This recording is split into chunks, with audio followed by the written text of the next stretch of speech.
performed instrumented testing on the Porsche 918 Spyder. We've done the same with the McLaren P1. But while I drove the LaFerrari nearly a year ago, it's eluded our data loggers ever since. Until today. We're back in Italy because Ferrari's invited us here to test this car. On this episode of Ignition, finally, we get to answer the question, how fast is the LaFerrari?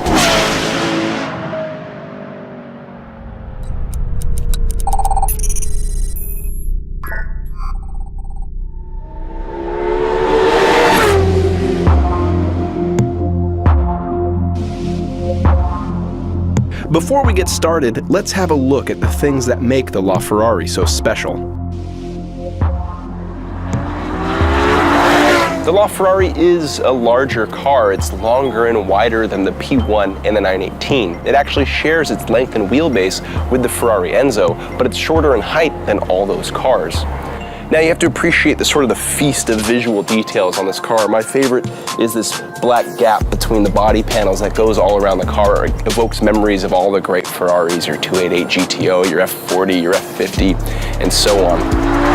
A lot of the details are the work of aerodynamic testing, and this car has active aerodynamics. You can't see when the car is parked and they're not active, but this wing right here comes out. These flaps down here, they move. There's flaps on the bottom of the car and the front that move as well. They're all electronically controlled and adjust accordingly to what the car is doing, giving you more downforce in braking zones and more downforce in the corners, but then going back in so you can accelerate harder.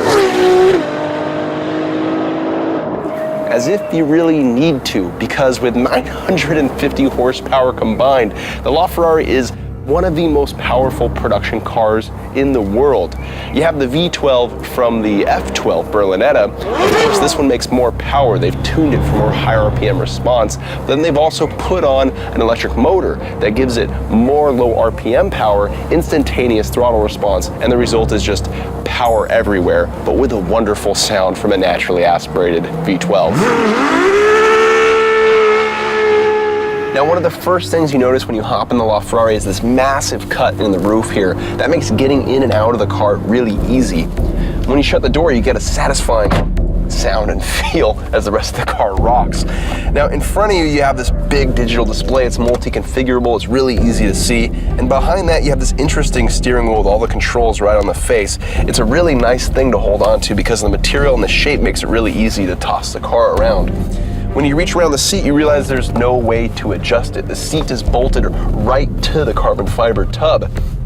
And Ferrari actually molds the seat around people who buy this car. They can also get their name right on this plaque here on the steering wheel. The wheel adjusts, it has a large range of adjustment, and so do the pedals to make the seating position easy. It's a pretty aggressive seating position too. My legs are almost flat and I'm leaning pretty far back. This is more aggressive than what you'd get in an Enzo. The rest of the interior is pretty business-like. It's carbon fiber and carbon fiber. We have the launch control button right here that we'll make good use out of later. And without further ado,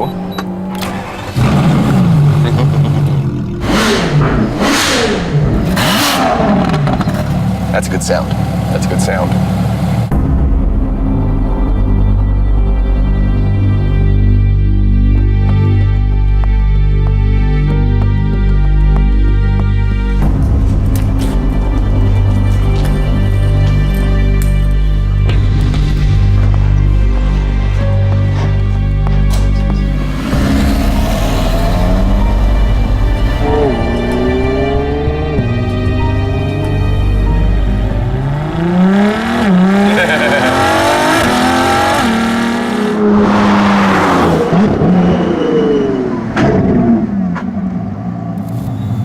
All right, here's how you do a launch control run in a Ferrari LaFerrari. Stability control off, or ESC off.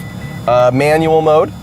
Left foot planted on the brake, right foot ready for the gas. I'm gonna hit the launch button, go full throttle, and then release the brake.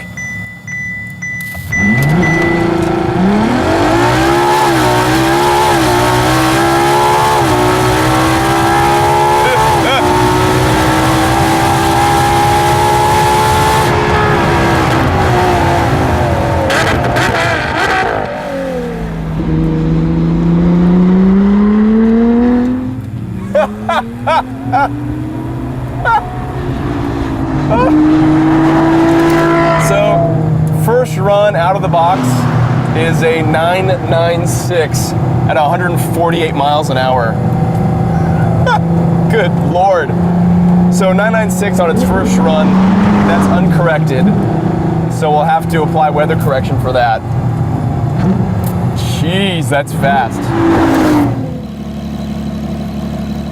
Launch mode is activated, and away we go.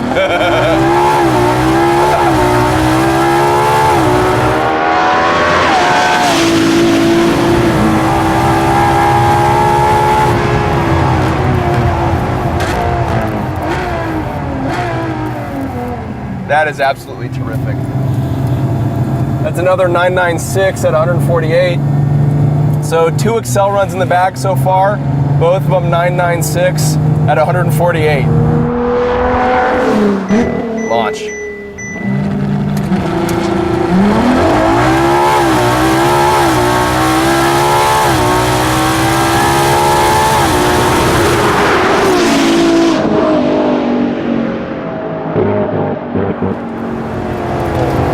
And that's another 996 at 148. I think this car is going to do a 996 at 148 every single time. Once we add rollout and weather correction, that'll probably be the high 9s. That's incredible performance from a street car. The acceleration is immense, of course, but very little drama in the tires, very little drama in the steering. It's really accessible, that speed. The car just happens to go really, really fast, but I feel no problems with looking over to check the laptop. I'm definitely going way too hard into turn 1 over at Fiorano, but I just want to keep feeling the acceleration more. That feels excellent. That feels excellent. After applying our standard 1-foot rollout and weather correction, the acceleration results are 0 to 60 in 2.4 seconds, matching the Porsche 918. The quarter mile in 9.7 seconds at 148.5 miles an hour.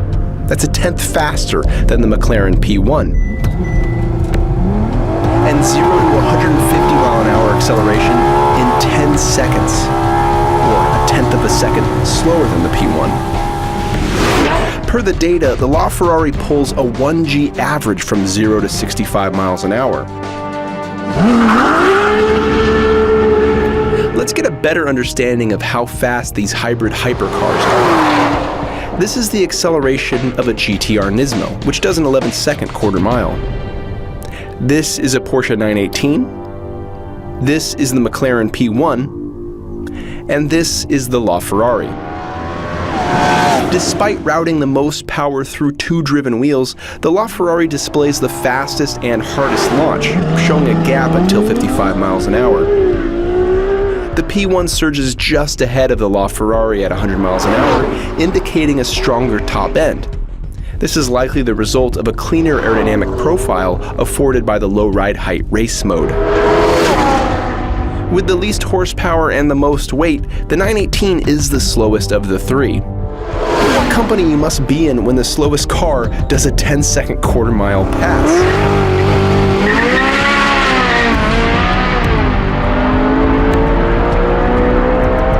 Ferrari wanted us to set a lap time around its Fiorano development track. The official LaFerrari time here is a 119.7, and I've driven here maybe twice for a total of around 12 laps.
There was no chance of getting close to Ferrari's official time, but getting within 2 seconds without much practice speaks to the LaFerrari's greatest strength.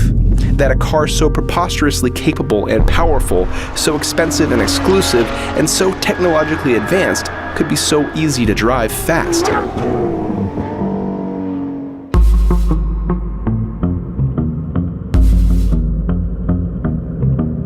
Is the LaFerrari the quickest production car in Motor Trend history? Maybe.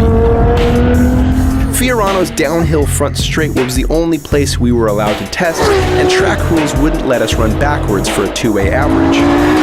The fastest quarter-mile run declined by 18.2 feet from start to finish, or 1.4%. The National Hot Rod Association, for reference, allows a 1% maximum grade over the course of a quarter mile. And that means we'll asterisk the LaFerrari's result until we can test a car on level ground. Until then, here's what a three-way drag race would look like between the LaFerrari P1 and 918.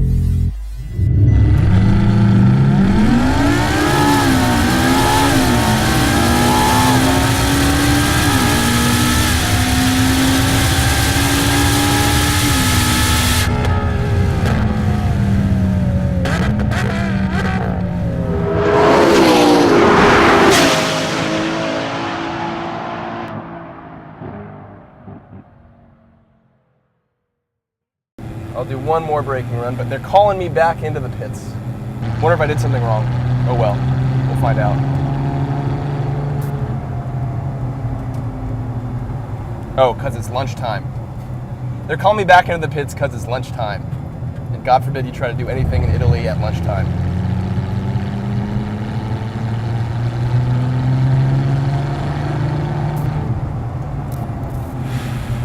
Must observe an hour break at lunchtime in Italy, or else, you know, God forbid you might get more stuff done.